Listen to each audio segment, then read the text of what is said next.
دیکھو میں جوان لڑکیوں سے ایک بات کہتا ہوں کہ آج آپ اپنا گھر بسانے کی کوشش کرو کسی شریف آدمی سے نکاح کر کے. حرام مزے اڑانے کی کوشش میں مت لگو، کیونکہ پھر بڑھاپا بہت ستائے گا تمہیں. مرد تمہیں اس وقت تک، یہ جو دوست ہے نا، فرینڈز، یہ ایزی لوڈ اور یہ سب جب تک کرائیں گے جب تک آپ میں جوانی ہے. ذرا سا یہ عمر کی زیادتی کی وجہ سے حسن خراب ہونا شروع ہوا، جیسے ٹیشو پیپر ہوتا ہے نا، استعمال سے پہلے بڑا اچھا ہوتا ہے، استعمال کے بعد کچرے میں پھینک دیا جاتا ہے، ایسے پھینکتی جاؤ گی کچرے میں. بہت ہو رہا ہے یہ، اور یہ زیادہ تر ہوتا ہے ان جو ماڈلنگ سے تعلق رکھنے والی خواتین ہیں نا، ان کے ساتھ تو بہت ہو رہا ہے. جب جوان تھیں تو ساری کمپنیاں آگے بلاتی تھیں ماڈلنگ کے لیے، یہ والا پوسٹ چاہیے. جب تھوڑا سا ان میں جھریاں آنا شروع ہوئی تو کمپنیوں نے لفٹ کرانا چھوڑ دی. پھر ان کا کام صرف یہ ہوتا ہے کہ کہیں بڑی تقریب میں کسی شو میں بلایا، ایک ایوارڈ دے دیا، لوگ اس عزت کو دیکھ کے سمجھ رہے ہوتے ہیں ماشاءاللہ اب تک عزت ہو رہی ہے. وہ 4 منٹ کی، یہ آدھا گھنٹے کی، 1 گھنٹے کی ہوتی ہے. اس سے پہلے بھی کوئی پوچھنے والا نہیں اور اس کے بعد بھی کوئی پوچھنے والا نہیں ہوتا. اللہ نے یہ جو جوانی دی ہے، خوبصورتی دی ہے، اس کو ناجائز استعمال مت کرو. کسی شریف آدمی سے جلد نکاح کی کوشش کر کے اچھی فیملی میں جا کے اپنا گھر بساؤ اور اسی پر اکتفا کرو، گزارا کرو. کیونکہ جب بڑھاپا آئے گا نا تو وہاں آپ کو عزت ملے گی بہت زیادہ. کیونکہ جب عورت خاندان میں جاتی ہے کسی، تو جیسے جیسے عمر زیادہ ہوتی ہے اس کے گریڈ اسی حساب سے بڑھنا. ابے بول لیا کرو یار خدا کے بندو، اس کے گریڈ اسی حساب سے بڑھنا شروع ہو جاتے ہیں.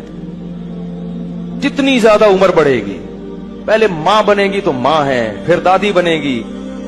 ہمیں یاد ہے ہماری والدہ اتنی بوڑھی ہو گئی تھی، اللہ مغفرت فرمائے، اور بستر پہ پڑی ہوئی ہیں، لیکن اب تک ان کی یاد دماغ سے نہیں نکلی. کچھ بھی نہیں کرتی تھی بیچاری، لیٹی رہتی تھی، لیکن وہ بھی ایک اچھا لگتا تھا اور دل چاہتا ہے کہ کاش دنیا سے نہ جاتی.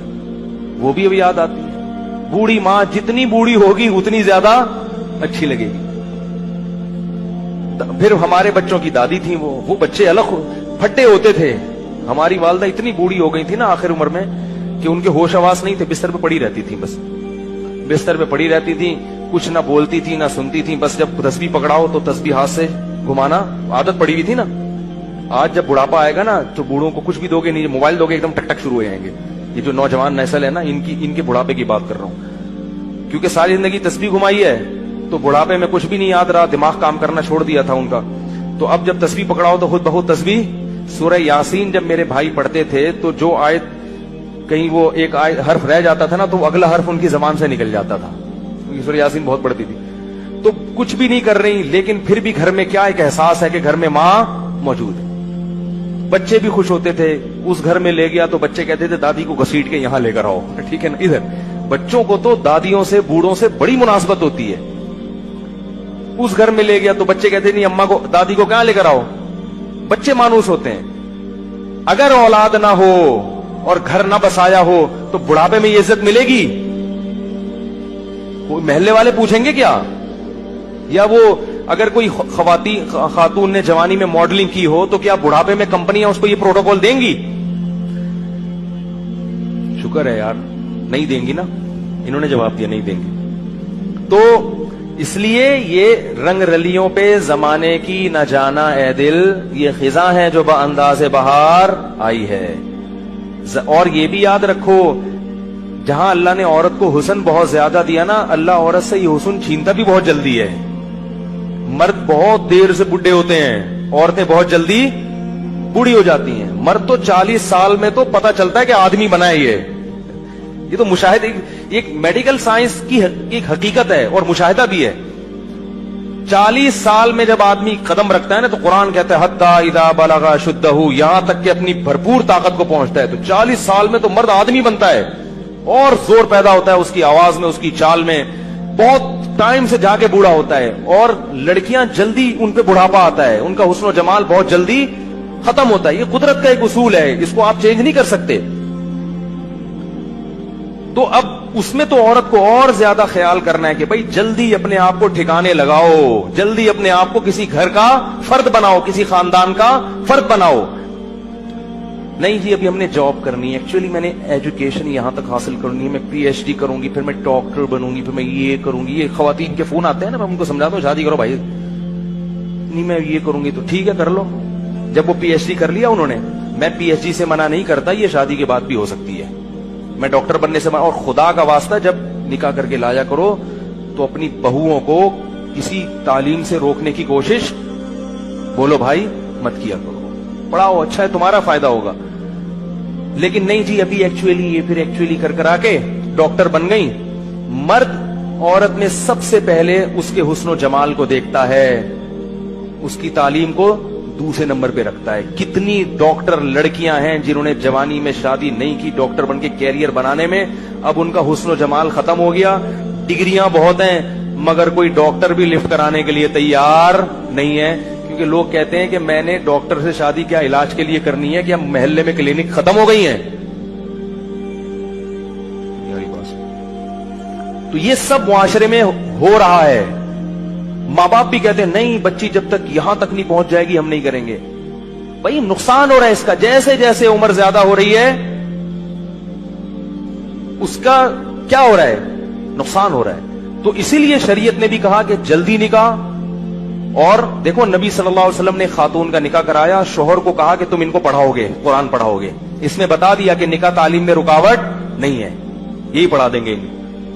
تو یہ سب ہمارے معاشرے کی برائیاں ہیں اور ان کی وجہ سے زنا بہت تیزی سے پھیل رہا ہے. اس لیے قرآن نے کہا لا تقربوا الزنا, زنا کے قریب, یہ نہیں کہا کہ زنا مت کرو, قریب بھی. قریب کیسے جاتے ہیں, بیہودہ فلمیں دیکھنا, فحش ویب سائٹس دیکھنا, لڑکیوں سے بات چیت. آپ کہہ رہے میری نیت اچھی ہے مگر جوان لڑکیوں سے کنوارا آدمی جب بات کرے گا, شادی شدہ بھی کنوارا بھی, جب جوان لڑکیوں سے ہی ہو ہا ہا ہوگا تو خام خامے لازمی غلط خیالات آئیں گے.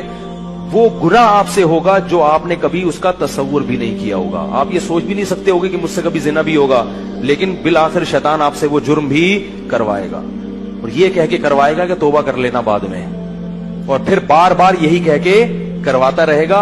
اور پھر بڑھاپے میں بھی یہ زنا, بڑھاپے میں زنا کی طاقت ختم ہو جاتی ہے, زنا کی خواہش اور جذبہ ختم نہیں ہوتا.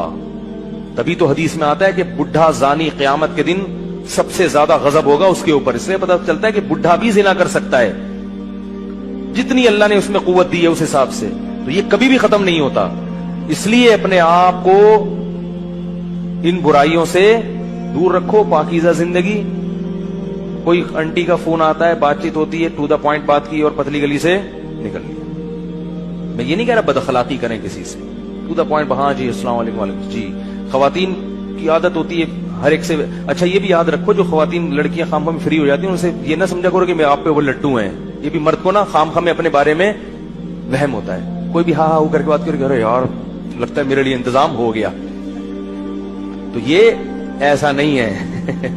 زیادہ خوش فہمی میں مبتلا ہونے کی ضرورت نہیں ہے. بعض لڑکیوں کی عادت, خواتین کی عادت ہوتی ہے ہر ایک سے اسی طرح بات کرتی ہیں. آدمی سمجھ رہا ہوتا ہے یار آج تو میرے تو وہی قسمت کا ستارہ روشن ہو گیا. پھر جب آپ دوستیاں لگانے کی کوشش کرو گے اور خیالات لے کے ڈپریشن کے مریض بنو گے, وہ آپ کو ٹھینگا دکھا کے نکل لے گی. پھر فون کرے گا مفتی صاحب ڈپریشن کا مریض بن گیا ہوں, خودکشی. تو اپنے آپ کو روک کے رکھو اس چیز سے. کیا خیال ہے بھائی, صاف ستھرا دماغ رکھو. اور سب سے بڑی بات یہ جو اللہ نے کہا ہے وہ کر لو بھائی, جو اللہ بار بار کہہ رہے ہیں. تو لا تقربوا الزنا, زنا کے قریب. اور انٹرنیٹ کا ایک اصول آپ کو بتا دوں, آخری بات کر کے بیان ختم کرتا ہوں, چاہے مرد ہو یا عورت. انٹرنیٹ جب آپ نے گھر میں استعمال کرنا ہے تو کمرے میں تنہا کنڈی لگا کے نہ بیٹھیں. کتنے ہی نیک ہوں, شیطان برائی کی طرف لے کر جائے گا. استعمال تو آج کل سبھی کو کرنا پڑتا ہے, ضرورت ہے. تو انٹرنیٹ ایسی جگہ پہ کمپیوٹر رکھا جائے جہاں سب کا آنا جانا, یہ گھر کے سربراہ کی ذمہ داری ہے. بھائی کمپیوٹر یہاں لاؤنج میں ہوگا, سب آ جا سکتے ہیں, جس نے کام کرنا ادھر سامنے بیٹھ کے کرے, ٹھیک ہے نا. اور روم میں اگر ہے تو اس میں کنڈی لگانے کی اجازت بولو بھائی نہیں, دروازہ کھلا رہے گا. تو اپنے اوپر اعتماد نہ کرے انسان. اور ویسے بھی جب کبھی بیٹھو تو گھر کے کسی فرد کو ساتھ بیٹھا لو, اکیلے کیوں بیٹھتے ہو. کیا خیال ہے بھائی, کوئی شاعری دیکھنی انٹرنیٹ پر, بیگم کو ساتھ بٹھا لو. کیا خیال ہے, وہ بھی اس سے فائدہ کیا ہوگا کہ تھوڑا سا اس کو بھی فلم دیکھنا نہ شروع کر دو کہیں,